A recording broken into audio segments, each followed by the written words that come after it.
Em 1992, em um período que o Reino Unido estava se preparando para adotar o euro como moeda, o investidor George Soros fez uma aposta ousada, que o tornou conhecido mundialmente como o homem que quebrou o Banco Central da Inglaterra.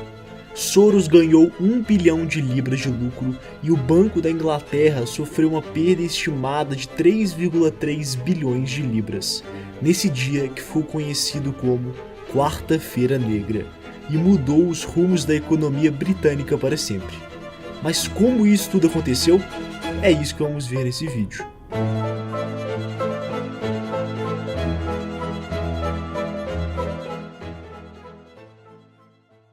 Depois da Segunda Guerra Mundial, os países europeus começaram a buscar uma forte integração econômica, como uma forma de prevenir futuras guerras e conflitos que poderiam novamente devastar o continente. Inicialmente, 6 nações assinaram o Tratado de Roma e criaram a Comunidade Econômica Europeia, visando liberalizar o comércio entre os países membros. Reino Unido, Dinamarca e Irlanda se juntaram ao acordo, e um passo mais além começou a ser dado: a preparação para a adoção de uma moeda única, a fim de criar um mercado comum e impulsionar o comércio europeu.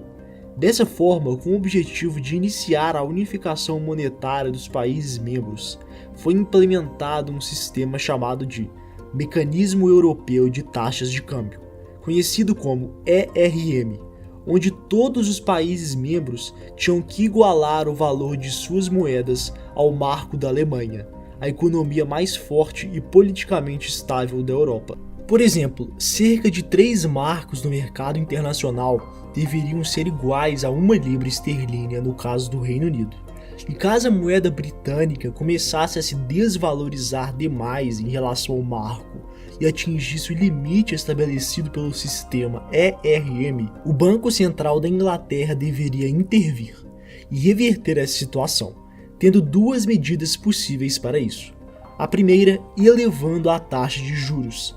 Assim, os títulos de dívida do governo, como Tesouro Direto, se tornariam mais atraentes, aumentando a procura de investidores estrangeiros pelos títulos, que só poderiam ser comprados com libras, consequentemente valorizando a moeda britânica no mercado internacional. A segunda forma é usar as reservas de dinheiro que o Banco Central guarda, para literalmente comprar libras no mercado, aumentando artificialmente a demanda pela moeda e a valorizando. Portugal, Espanha, França e todos os outros países membros também teriam que fixar seu câmbio no marco e implementar esse sistema, com o objetivo final de, no futuro, adotarem uma moeda única, que impulsionaria a economia da Europa e aumentaria a integração política da região. No entanto, o país que adotasse o ERM teria um grande problema, uma vez que a taxa de juros é um importante instrumento para a economia de um país. Menores juros permitem às empresas se financiarem mais facilmente e a população consumir mais, fomentando a atividade econômica e reduzindo o desemprego. Entretanto, o país que decidisse por fixar sua moeda ao marco perderia essa capacidade, pois mesmo que sua economia estivesse em recessão, ele deveria manter as taxas de juros altas para assegurar que sua moeda ficasse igual à da Alemanha. No caso da Inglaterra, 3 marcos por 1 libra. No final, o único país que poderia livremente determinar sua taxa de juros sem se preocupar com o valor de sua moeda era a Alemanha, que seria a base de todo o sistema ERM. Por causa disso, os políticos ingleses estavam divididos quanto à implementação do sistema. Margaret Thatcher, primeira-ministra da Inglaterra, se opôs, porque isso levaria a uma perda da autonomia monetária dos britânicos. No entanto, pressões internas, como a de John Major, ministro das Finanças inglês, que alegava que o sistema colocaria a Inglaterra no coração da Europa, eram grandes e estavam tomando força dentro da Inglaterra.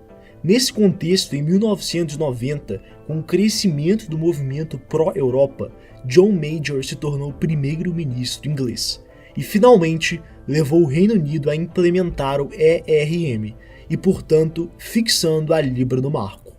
No entanto, esse foi somente o início dos problemas da Inglaterra.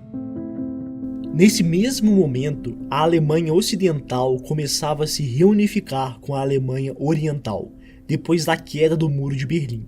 E por isso, o governo alemão estava gastando de forma acelerada, por meio de empréstimos e impressão de dinheiro, para modernizar a infraestrutura e indústria da Alemanha Oriental, além de transferir renda para reduzir a desigualdade entre as duas regiões.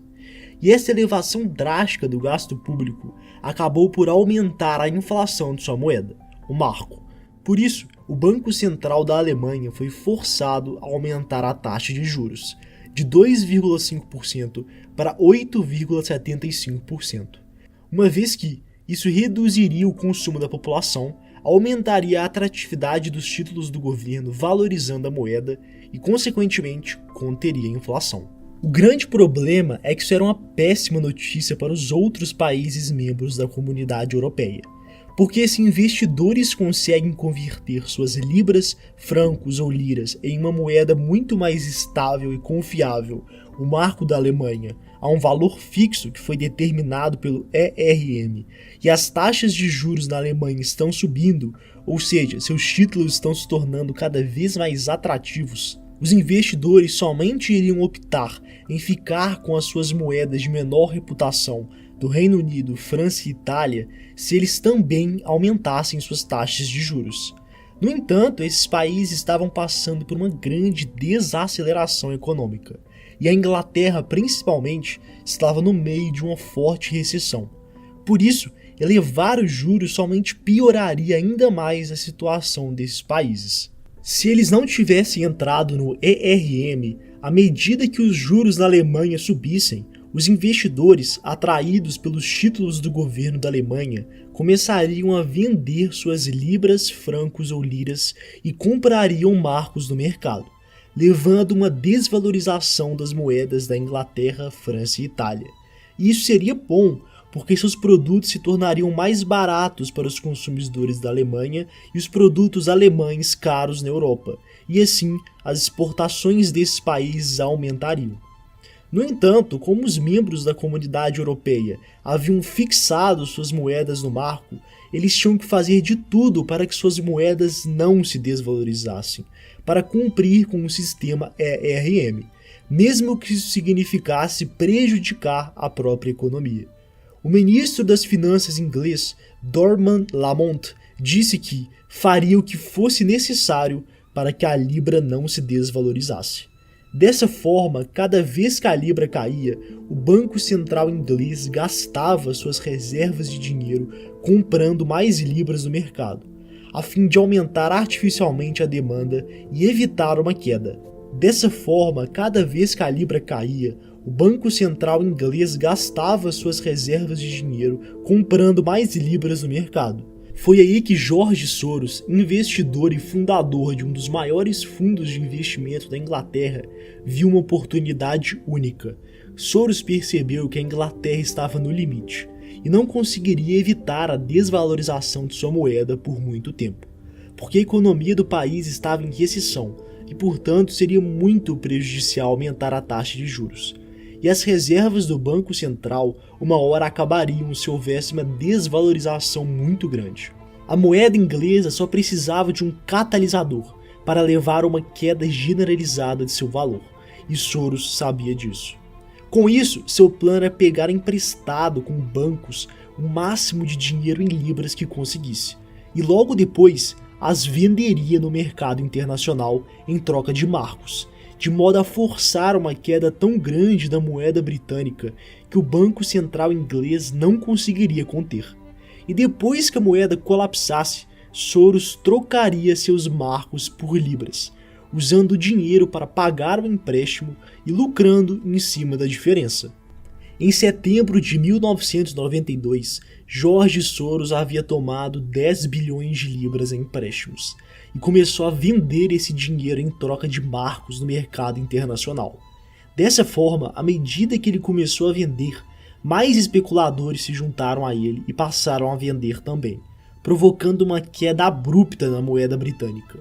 O Banco Central da Inglaterra passou a gastar todo o dinheiro que tinha em suas reservas comprando libras, tentando reverter a queda de sua moeda. e em uma última medida desesperada, elevou a taxa de juros de 10% para 15%, mesmo com o país ainda em recessão. No entanto, seus esforços não conseguiram conter a queda provocada por Soros. Em pouco tempo, a Libra caiu 20% contra o marco e Soros lucrou 1 bilhão de libras em um dia com essa jogada, enquanto o Banco Central da Inglaterra teve um prejuízo de 3 bilhões de libras, perdendo a maior parte do dinheiro que tinha em reservas monetárias. E em seguida anunciou que abandonaria o ERM, deixando sua moeda flutuar livremente. Além disso, John Major e o Partido Conservador Inglês tiveram sua reputação manchada para sempre e perderam o apoio popular.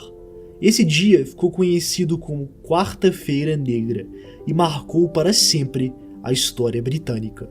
Depois desse evento, no entanto, a taxa de juros foi finalmente reduzida para cerca de 6%, dado que o Banco Central não tinha mais o compromisso de manter a Libra fixada ao marco.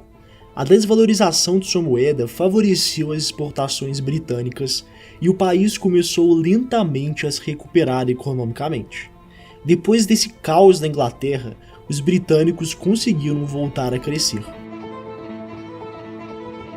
Se você gostou do vídeo, deixe um gostei aí embaixo, se inscreva, siga nossa página no Instagram @razão econômica para conteúdos diários de alta qualidade sobre economia. Muito obrigado por ter assistido o vídeo até aqui e até a próxima.